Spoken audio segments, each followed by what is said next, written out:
हर कहानी में सच्चाई होती है, लेकिन कुछ सच्चाइयां समाज सुनना नहीं चाहता। यह कहानी है उन औरतों की जो छाव में नहीं, अंधेरों में भी रोशनी तलाशती हैं।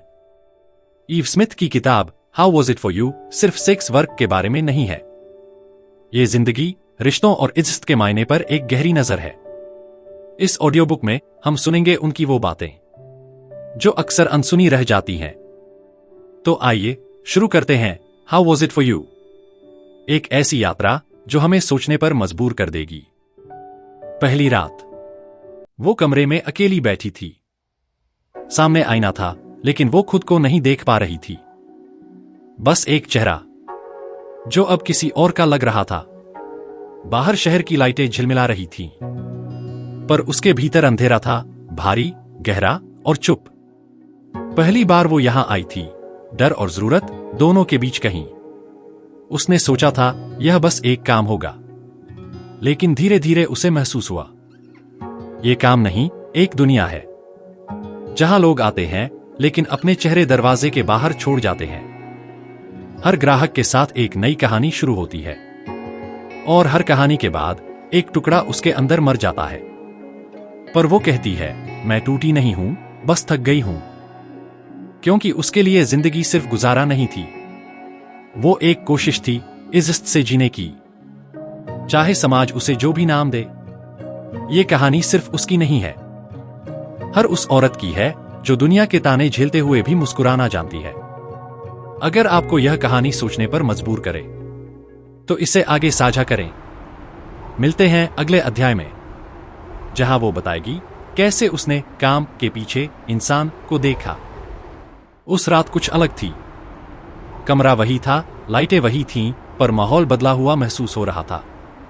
उसने धीरे से दरवाजा खोला। सामने एक आदमी खड़ा था। कोई बनावट नहीं, कोई दिखावा नहीं, बस एक शांत चेहरा और आंखों में कुछ अजीब सा अपनापन। उसने धीरे से कहा, मुझे सिर्फ बात करनी है। वो मुस्कुराई। उसे यकीन नहीं हुआ। इतने सालों में पहली बार किसी ने उससे बात करने की बात की थी। शरीर की नहीं। कमरे की हवा थमसी गई। उसने पूछा, तुम्हें डर नहीं लगता? आदमी बोला, डर तो सबको लगता है, बस कोई मानता नहीं। और फिर शुरू हुई एक ऐसी बातचीत जो किसी सौदे का हिस्सा नहीं थी। उन्होंने बात की, जिंदगी की, अकेलेपन की, और उस सन्नाटे की जो रातों में फैल जाता है। वो पहली बार महसूस कर रही थी कि उसकी आवाज किसी को सुनाई दे रही है। शायद इतने बरसों बाद उसे एहसास हुआ कि वो सिर्फ एक काम नहीं करती, वो भी इंसान है जिसके अंदर दर्द, हंसी और उम्मीद है। उस रात कोई सौदा नहीं हुआ, लेकिन उसे पहली बार लगा कि वो खरीदी नहीं गई, वो समझी गई। उसने कहा, आज पहली बार किसी ने मुझे मेरी तरह देखा है। आदमी मुस्कराया। कभी कभी सुनना ही सबसे बड़ी कीमत होती है। और वो चला गया, पर पीछे छोड़ गया एक एहसास कि दुनिया में अब भी ऐसे लोग हैं जो समझना चाहते हैं। उसके बाद की हर रात में वो उस एक बातचीत को याद करती रही, जो सौदा नहीं थी, बल्कि एक इंसान से इंसान की मुलाकात थी। कभी कभी जिंदगी में कोई अजनबी आता है जो हमें खुद से मिलवा देता है। उसके लिए वो रात बस एक मुलाकात थी, लेकिन उसके लिए वो इंसानियत की वापसी थी। और शायद यही इस किताब का सार है। हर इंसान के पीछे एक कहानी होती है, बस कोई सुनने वाला चाहिए। रात की खामोशी में जब शहर सो जाता है, तो उसके भीतर की यादें जाग उठती हैं। वो अपने कमरे के कोने में बैठी थी। हाथ में पुरानी तस्वीर थी जिसमें वो मुस्कुरा रही थी। 16 साल की, आंखों में सपने और दिल में मासूमियत। वो सोचती है, कब वो लड़की खो गई, वक्त ने कैसे उसकी हंसी छीन ली, और जिंदगी ने उसे वो रास्ते दिखाए जिनके बारे में उसने कभी सोचा भी नहीं था। मुझे याद है वो पहला झूठ। वो धीरे से बुदबुदाती है, जब मैंने मां से कहा था कि मैं ठीक हूं। और उसी झूठ से एक नई दुनिया शुरू हुई, जहां सच बोलने की कोई कीमत नहीं थी, बस कीमत देना पड़ता था खुद को। उसके मन में सवाल उठता है, क्या मैं गलत थी? पर जवाब सिर्फ खामोशी देती है, क्योंकि अब उसे पता है ये दुनिया सही या गलत नहीं पूछती, बस कितना और कब तक पूछती है। फिर भी उस रात एक हल्की मुस्कान उसके होंठों पर आई। उसे याद आया स्कूल के दिन, वो दोस्त जो उसे ईवा नहीं बस सपनों की रानी कहते थे। शायद कहीं बहुत भीतर वो अब भी वही लड़की है। वो आंखें बंद करती है और कहती है, मैं अब भी हूं, टूटी नहीं बस बदली हूं। और उसी पल उसे एहसास होता है अतीत मिटाया नहीं जा सकता, लेकिन उसे समझा जा सकता है। और शायद वही समझ उसके आगे बढ़ने की पहली सीढ़ी थी। हर जख्म याद बन जाता है, और हर याद सिखाती है कि दर्द के भीतर भी ताकत छिपी होती है। उसने उस रात खुद से एक वादा किया कि अब वो अपनी कहानी किसी और की नजरों से नहीं, अपनी आवाज में लिखेगी। और शायद यही उसकी असली आजादी की शुरुआत थी। हर सुबह अपने साथ एक मौका लाती है, फिर से जीने का, खुद को नए सिरे से देखने का। उस सुबह भी कुछ ऐसा ही था। खिड़की से आती धूप उसके चेहरे पर पड़ी, हल्की सी गर्माहट, जैसे किसी ने कहा हो, अब बहुत हुआ, अब उठो। वो आईने के सामने खड़ी हुई, पहली बार बिना मेकअप, बिना मुखौटे के। अपने चेहरे की झुर्रियों में उसने सफर देखा, और आंखों में वो हिम्मत जो अब तक जिंदा थी। उसने तय किया कि अब वो सिर्फ दूसरों के लिए नहीं, अपने लिए भी जिएगी। अब वो कहानियां लिखती थी, उन औरतों की जो समाज के कोनों में दबा दी गईं, पर अब आवाज बन रही थी। उसने कहा, अगर मेरी कहानी किसी और को हिम्मत दे सके, तो शायद मेरा दर्द बेकार नहीं गया। धीरे धीरे उसने महसूस किया कि अतीत मिटाया नहीं जा सकता, पर उसे अपनाया जा सकता है। हर गलती, हर मोड़ उसे वही बना रहे थे जो आज वो थी। एक शाम जब आसमान नारंगी हो गया था, वो अपनी बालकनी में बैठी थी, कॉफी की चुस्की लेते हुए मुस्कुराई और बोली, जिंदगी बुरी नहीं है, बस अधूरी थी, अब पूरी लगने लगी है। शायद यह वही पल था जब उसने खुद को माफ कर दिया था, और उसी माफी में छिपी थी उसकी आजादी। कभी कभी जिंदगी बदलने में साल लगते हैं, और कभी एक एहसास ही काफी होता है।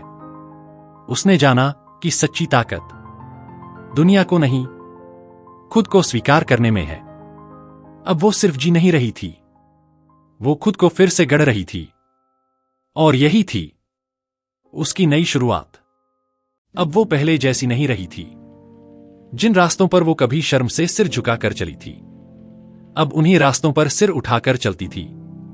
उसने जाना था, जब तक हम बोलते नहीं, तब तक कोई सुनता नहीं। और अब वो बोलने लगी थी, अपने लिए और उन सब के लिए जो अब तक चुप थीं।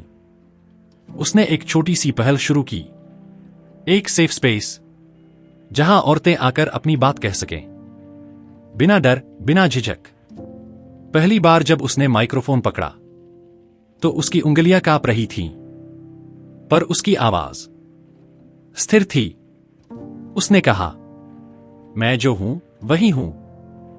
मैंने गलतियां की, लेकिन मैं गलत नहीं थी।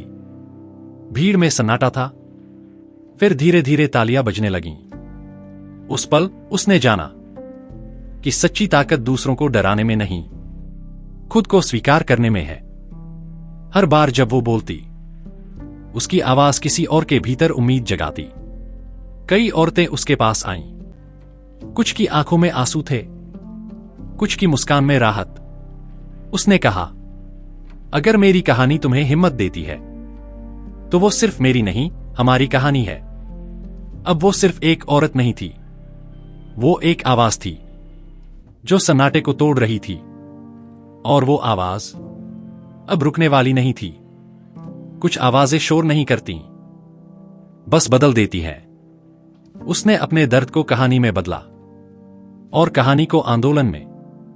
अब जब वो बोलती है, उसकी हर बात में सच्चाई की गूंज होती है, क्योंकि अब वो जान चुकी है, खामोशी सबसे बड़ा डर है, और बोलना सबसे बड़ी आजादी। अब उसे डर नहीं लगता था। पहले जहां हर आवाज, हर नजर उसे चुभती थी, अब वही दुनिया उसे छोटी लगने लगी थी। उसने समझ लिया था, जिंदगी से लड़ना नहीं, उसे अपनाना सीखना होता है। एक शाम वो समंदर किनारे बैठी थी। लहरें उसके पैरों को छूकर लौट जाती, जैसे अतीत उसे याद तो दिला रहा हो, पर बांध नहीं पा रहा था। उसने कहा, मैंने बहुत लड़ा, बहुत रोई, पर अब मुझे शांति चाहिए। और शायद वो मिल गई है। वो मुस्कुराई। वो मुस्कान वैसी थी जैसी बरसों से गायब थी, हल्की, सच्ची और आजाद। अब उसे किसी मंजूरी की जरूरत नहीं थी, न समाज की, न रिश्तों की, न खुद के सवालों की। उसने जाना, समझौता तब होता है जब तुम हार मानते हो, और स्वीकार तब जब तुम खुद को गले लगाते हो। उसने अपने अंदर की उस छोटी लड़की को देखा, जो बरसों पहले खो गई थी। उसने आंखें बंद की और धीरे से कहा, तुम अब सुरक्षित हो, अब मैं तुम्हारे साथ हूं। समंदर की लहरों में जैसे उसकी बात घुल गई। उसने अपना अतीत छोड़ नहीं दिया, उसे साथ लेकर आगे बढ़ना सीख लिया। और यही था उसकी असली जीत। कभी कभी जिंदगी हमें तोड़ती है ताकि हम खुद को नए ढंग से जोड़ सकें। उसने अपने दर्द को हिम्मत में बदला, अपने अतीत को ताकत में, और अपनी चुप्पी को आवाज में। अब वो सिर्फ जिंदा नहीं, जिंदगी जी रही थी अपने तरीके से। और यही था उसका जवाब उस दुनिया को जिसने पूछा था, how was it for you? उसने मुस्कुराकर कहा, मुश्किल था, पर खूबसूरत भी। जिंदगी की हर कहानी हमें कुछ न कुछ सिखा जाती है। कुछ बातें दर्द देती हैं, और कुछ हमें नया बनने की ताकत। How was it for you सिर्फ एक किताब नहीं थी, ये उन आवाजों की गूंज थी जिन्हें समाज ने कभी सुना ही नहीं। लेकिन आज हमने उन्हें सुना, महसूस किया, और समझा कि हर इंसान की कहानी इज्जत और समझ के लायक होती है। अगर इस कहानी ने आपके दिल को छुआ है, तो इस आवाज को आगे बढ़ाइए, इसे लाइक कीजिए, दूसरों के साथ शेयर कीजिए, और हमारे चैनल को सब्सक्राइब कीजिए, ताकि ऐसी सच्ची और भावनात्मक कहानियां आप तक पहुंचती रहें। याद रखिए, आवाज छोटी हो सकती है, लेकिन असर बहुत बड़ा होता है। मैं हूं पुस्तक प्रेमी, और यह थी how was it for you की कहानी। मिलते हैं अगली कहानी में एक नए एहसास के साथ। तब तक अपनी आवाज जिंदा रखिए और सुनते रहिए दिल से कहानियां।